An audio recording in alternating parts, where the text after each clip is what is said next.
Good day. I've been meaning to do this video for a while, and accidentally it's Slayer Day, International Slayer Day today, the 6th of June.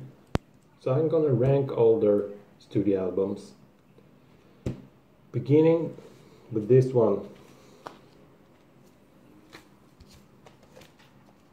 Undisputed Attitude, released in '96 by American Recordings. Had Bostad on drums, and the reason I put this one last is because I don't like punk and I don't like covers. They have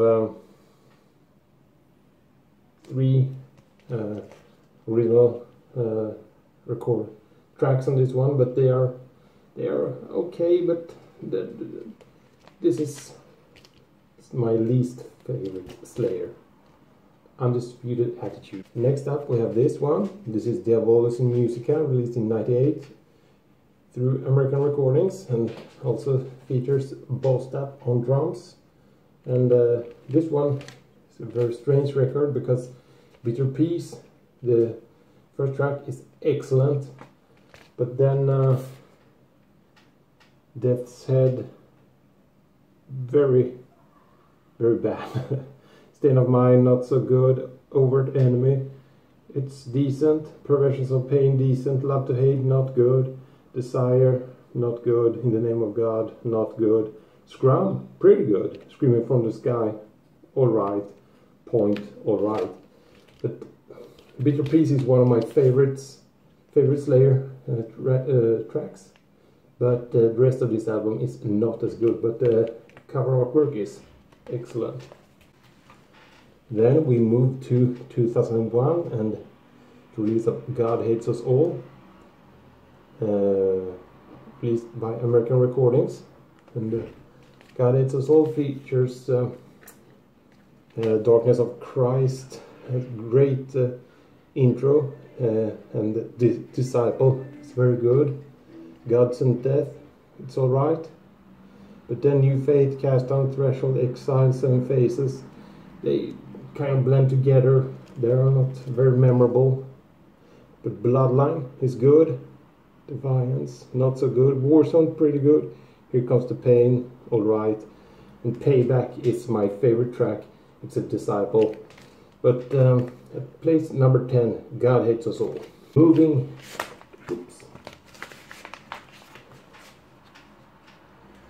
Moving forward to 2015 and the last studio album.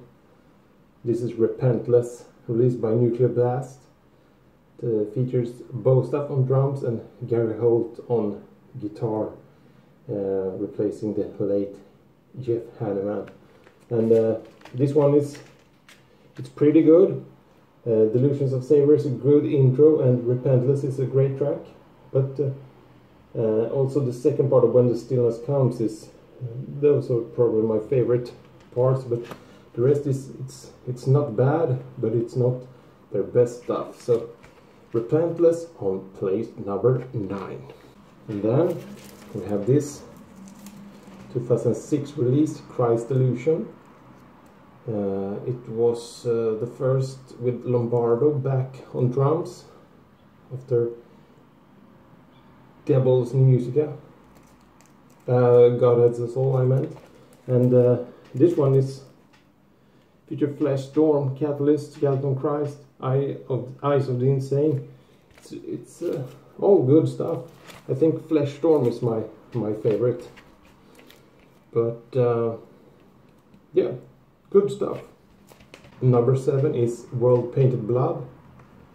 This is it was released in 2009 by American Recordings, and Lombardo on drums, and this features a lot of good stuff. Psychopathy, Red, and Public Display of Dismemberment are my favorites. But this is very good, but excellent riffing and stuff, but the production is a little bit so and so, it's very compressed. But Good stuff. Next up we have Show No Mercy, the debut full length, and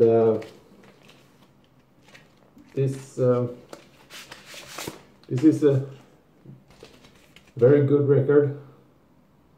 I don't know if Well Painted Broad or this one is better, but this one features Black Magic, and Black Magic is one of the best songs ever. Also, Evil Has No Boundaries, Die by the Sword, Antichrist, Fight to Death, Metal Storm, Faceless Slayer. There are no really weak tracks, and Black Magic is very good. But so it's a good album, but Slayer have done better. In place number 5 we have Divine Intervention, and this, as I have understood, this is not especially liked by people.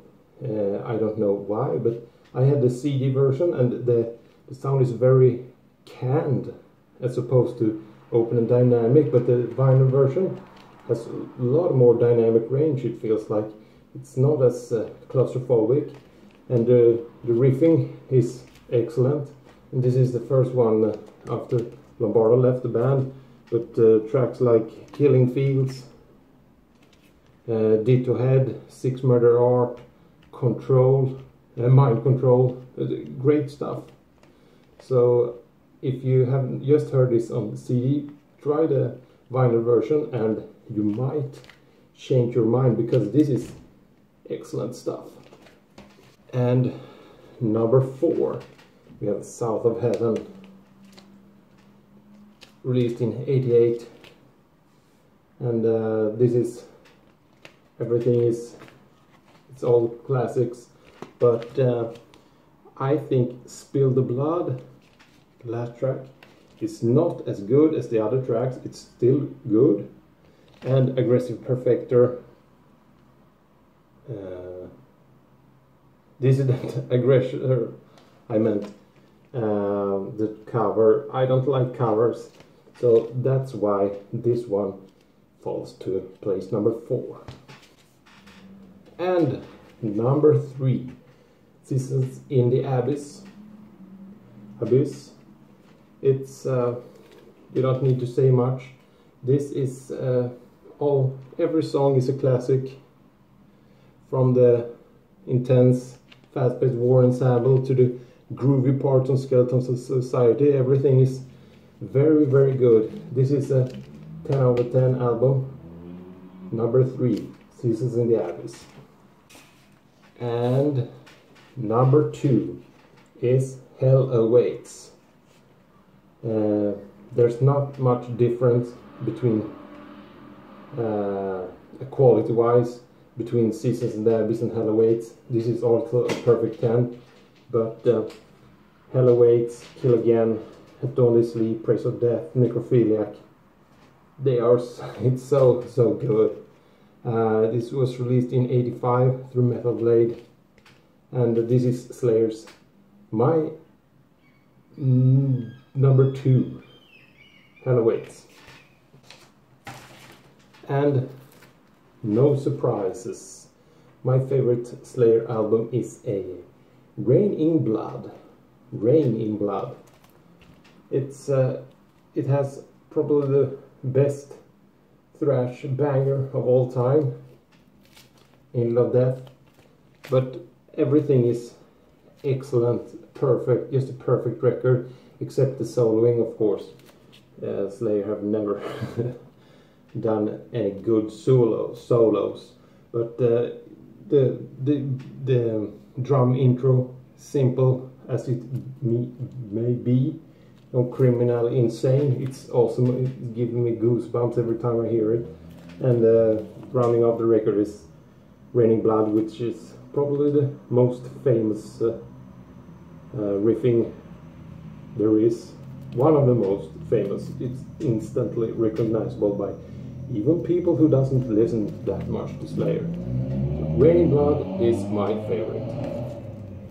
Thank you for watching. Have a nice day.